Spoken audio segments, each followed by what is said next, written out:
यजुर्वेद में ज्योतिष विद्या की चर्चा है और ज्योतिष विद्या को वेद का नेत्र की संज्ञा दी गई है। इसके प्रणेता भृगु महर्षि ने ज्योतिष का सिद्धांत दिया और ज्योतिषी विद्या भी निर्धारित करती है आपकी आयु। सिर्फ खान पान से ही आपकी आयु लंबी होगी इसकी कोई गारंटी नहीं है। तो ज्योतिष विद्या कहाँ से शुरू होता है? वो कहता है उसमें है विश्वोत्तरी दशा 120 वर्ष की आयु मानी गई है।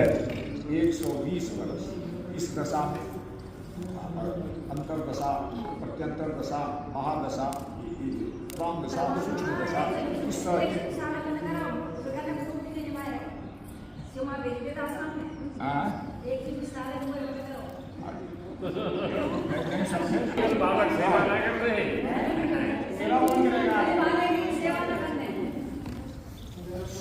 अभी जब वीडियो चल रहा है बोलिए बात।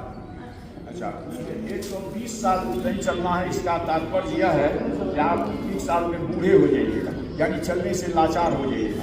चलने से लाचार को जीना नहीं कहते, स्वस्थ जीवन को जीना कहते हैं। जो स्वतंत्र रहे, किसी पर निर्भर ना रहे, उस क्षण भी उसको जीना, स्वस्थ जीने को, वह उसकी जीने की चर्चा हम करते हैं। हम उस जीने की चर्चा नहीं कर रहे हैं जो 120 वर्ष में लोग गलत जाए। मैं नहीं देखा हूँ, हमारे मित्र भी यहीं पर हैं जिन्होंने 140 वर्ष के व्यक्ति से 2 साल पहले भेंट की और उन्होंने हमको किस्सा सुनाया कि जब हम उनसे मिलने गए तो वह तेजी से जब हमसे मिलने के लिए आए तो चटक के साथ आए। हम तो समझते थे कि लाठी उठी लेकर आएंगे, हम सब 140 की उम्र है या नहीं है, हमको तो स्वयं संदेह होने लगे। लेकिन लोगों ने विश्राम दिया कि नहीं 140 है। उनके खाने का हैबिट उन्होंने बताया कि वो आम एक तो जरूर खाते थे और एक तो क्या चीज़ बताया भूल रहे हैं, तो उसके साथ वो आम जरूर खाते थे। प्रतिदिन का उनका भोजन में आम था, तो और एक उसके साथ कुछ और मिला एक भोजन करते थे। इसलिए आयु का मतलब ये कभी नहीं है कि आप जो है बीमार होकर जिए। अगर स्वस्थ जिए तो 100 अधिक वर्ष से जीने की हम जो ये हमारे ऋग्वेद में, हमारे यजुर्वेद में, हमारे अथर्ववेद में इसकी चर्चा है। 100 शरद ऋतु अगर आप स्वस्थ जीते हैं, अगर आप स्वस्थ हैं तो उससे भी अधिक शरद ऋतु को देखें, यानी उससे भी अधिक 100 वर्षों तक आप जिंदा रहें।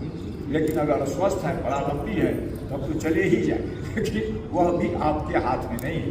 तो हम अभी कर रहे थे ज्योतिष की बात, 120 वर्ष मान लिया है उसने भी, इसलिए उन्होंने बनाया है इसका। उसके बाद वो कई बातों पर डिपेंड करता है। आपका लग्न की क्या स्थिति है, आपके अष्टम स्थान की क्या स्थिति है, आपके द्वादशेश स्थान की क्या स्थिति है। अगर आपका लग्नेश 3 तरह के होते हैं, एक तो हुआ जन्मान लग्नेश, उसके बाद हुआ आपका चंद्र लग्नेश, उसके बाद हुआ सूर्य लग्नेश। ये तीनों लग्नेश आपके शुभ प्रभाव में होने चाहिए। शुभ प्रभाव में अगर ये तीनों लग्नेश, लग्न और लग्नेश रहेंगे तो आपकी आयु निश्चित लंबी होगी। इतना ही नहीं, अगर अष्टम स्थान और अष्टमेश का स्वामी, दशम स्थान और दशमेश का स्वामी भी शुभ प्रभाव में होंगे, पाप प्रभाव में नहीं रहे, पाप ग्रह के प्रभाव में नहीं रहे, तो तब भी आपकी आयु जो है सो लंबी हो सकती है। तो इतने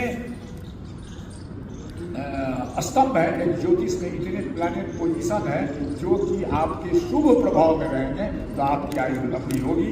और ये सब जिन घटकों की हमने चर्चा की है, ये सब अगर अशुभ प्रभाव में होंगे तो आपकी आयु लंबी नहीं होगी। खाने पीने से ही लंबी होती तो छोटे बच्चे क्यों मर जाते, अमीर के भी बच्चे मर जाते, आज 12-13 साल के भी बच्चे मर जाते हैं, जवान होकर भी लोग मर जाते हैं, चाहे एक्सीडेंट से मर जाए, बीमार से मर जाए, ऐसे भी और 40-45 में ही मर जाते हैं। कोई बीमार पड़ते ही नहीं, हम लोग हैं बीमार पड़े ही नहीं आज तक। अभी तक याद होते हैं थर्मोमीटर लगाते, थर्मोमीटर नहीं पड़े, अभी तक चलते जा रहे हैं, जब तक चलते जा रहे हैं।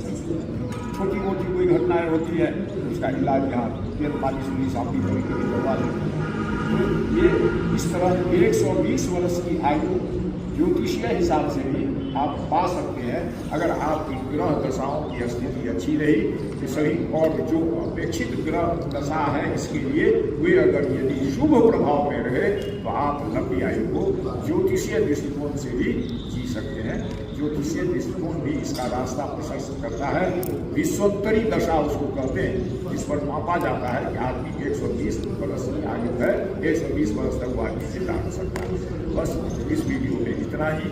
आप अगर समझते हैं कि यह वीडियो यूजफुल है for the society, for those who wants to lead a long life, so you are humbly requested to subscribe it, to share it and to like। बस इस वीडियो में इतना ही है।